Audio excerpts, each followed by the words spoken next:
There's a conversation to be had about the one and only Lauri Markkanen, and it's very complex but also very interesting, and there's no great way to discuss it. So the title of this video, if you clicked on it, was probably something along the lines of what's going on with Lauri Markkanen. And I say that because while he has been, yes, a great player and a great player for the Utah Jazz, he hasn't been the usual Lauri that we're used to seeing. For example, like last year where he was shooting a blistering 40% from three-point range and was borderline giving us 50% shooting from the field. This season, those percentages have taken a considerable dive on a considerable number of shot attempts. But we're going to break down exactly why that is and why we actually may not need to be that concerned just yet if you're a Utah Jazz fan. With that being said, it's your boy Wraith Hoops. If you're new to the channel, go ahead and smash that like button, subscribe, and turn on post notifications. Without any further ado, let's go to get into this one.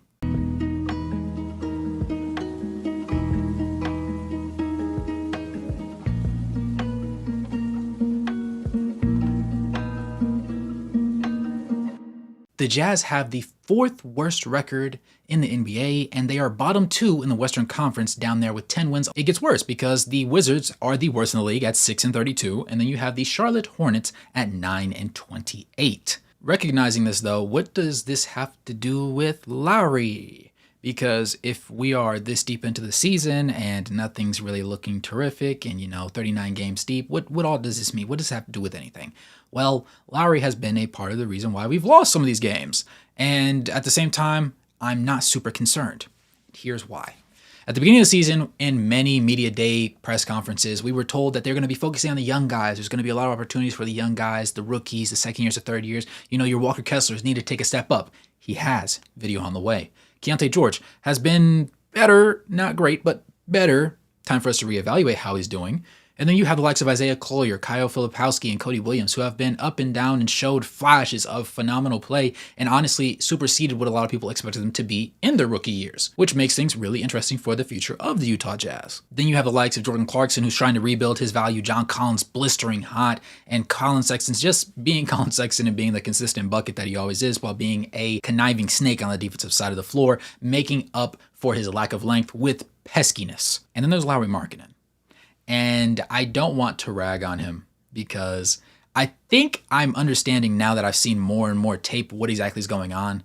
I will be probably doing a stronger deep dive into some more number-specific things that are less gaudy and less sexy for most people to, appreciate, but I like watching people's shot attempts. And one game that really stood out when we lost at the beginning of this year, literally the first day of this calendar year, January 1st, against the New York Knicks. It was 103-119. Lauri had 16 and 10, which isn't too crazy. The Knicks are known to be a pretty stout defensive unit, but it was the type of shots that Lauri was taking that was kind of irritating me. He shot 6 of 22 that night, good for 27.3% shooting. If I read you those splits, you would have assumed that Jordan Clarkson shot those, but no, it was Lauri. Now, in that game, he also managed to shoot 1 of 10 from three-point range, which is phenomenally bad, especially by his standards, considering the marksman that he was. But it wasn't the fact that he was 1 of 10 that irritated me. It was the type of threes that he was taking. We're not talking about the regular, he comes off a screen, he curls, he's got 2 feet of space, and he lets that thing fly. No, we're talking about hand down his esophagus, OG Anunoby making direct contact with his hip, tapping him, everything all the way he's running around the screen, gets around the screen, OG's still not off his hip, he's right there on him. Lauri still shoots that 3. And it missed, judging by that 1 of 10 mark. Now, this happened on such a regular basis in that game where I realized he must have just been working on his game. It was as if we recognized that there was no terrific way to deal with the opposing team, and since we're planning on taking anyways and we're letting the young guys run free, it's better for Lauri to just go out there and just shoot whatever he wants. And this is a different type of freedom. Last year and the year before, we've seen Lauri shoot within the system, shoot within the scope, and get some really, really good quality shots. And we haven't really seen him put the ball on the deck all that much to get his own basket. And this season, I've seen a lot more attempts where he is putting the ball on the deck. He is going down to the wire, trying to get to the rim. And sometimes it leads to a shot clock violation. Sometimes it's just poor creation. Sometimes he just ends up kicking the ball out. But it's just reps. And this is a year where, since it's abundantly clear that we're tanking, it's a good time to do it. This is the greatest time to do it because you don't want to actually be trying to win and be losing yourself games with you still trying to learn yourself. You want to get all the mistakes out on the table right now, right here, as early as possible. So all you can do the rest of the season is work on it until it is refined. It is not going to be perfect at the end of this year. I don't expect Lauri to put the ball on the deck and shoot 50% from mid-range. That's not something that I can expect from him. But if him going into a mid-range pull-up off 2 dribbles is going to be a viable option, if he can pump fake a closeout and drive inside instead of having to pump fake and then still shoot that 3, or pump fake, kick it, relocate, catch the ball again, and then shoot that 3, then I think that's going to be very appetizing. It's going to do wonders for his ability to be a phenomenal scorer, in which he already is in his own right, of course. But I think that there's another gear that he's trying to tap into, and while it's not hitting just yet, it will in the very soon future. Overall this season, he started in 31 games and played in 31 games. Now, he has missed roughly 8 due to injuries. It's been mostly marked as his lower back and just contusions and stuff along those lines. So it is something to keep an eye on, and perhaps that also does play into his particular shooting splits, even off catch and shoot jumpers, because I noticed that those have taken a slight dive as well. But overall this season, he's back up above 20 points per game once again after the majority of this season being around 18 and 19 points.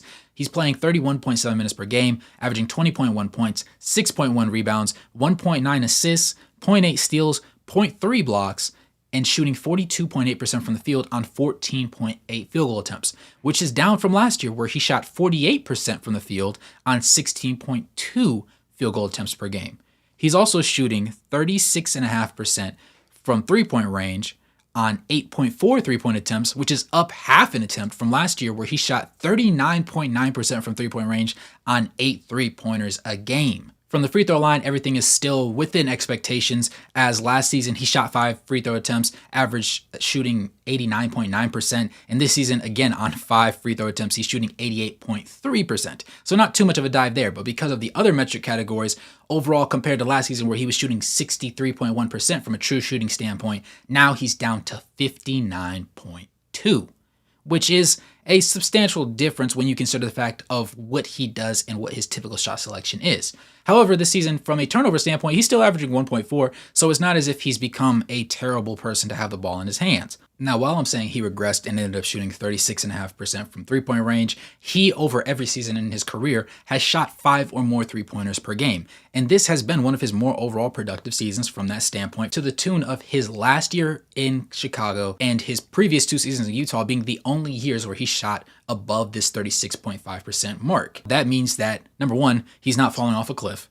And number 2, there is some room for improvement, and we could expect him to actually get even closer to maybe a high 37, maybe 38.2, I think would be the peak of what I could think he might recover by the end of the season, just depending on how his shot selection is and if he decides to play like he did against the New York Knicks, or if he does something similar to what he's done against some other teams that have allowed him to put up 24 and 35 points a night.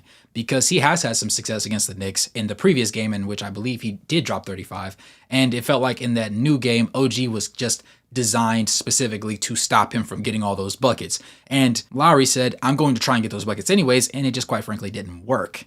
Nevertheless, I do think that Lauri Markkanen is going to end up recovering to a certain extent, and while he's shooting 42.8% from the field, because he's shooting so many threes, literally over half his overall field goal attempts are three-pointers, 8.5 to roughly 6, it's going to end up tanking his percentage a little bit, especially when he's not hitting the threes at his usual rate of the past 2 years. But nevertheless, I think that he will end up upping his percentage just a tad, and we can expect him to continue to attempt to create for himself and maybe even become more of a facilitator.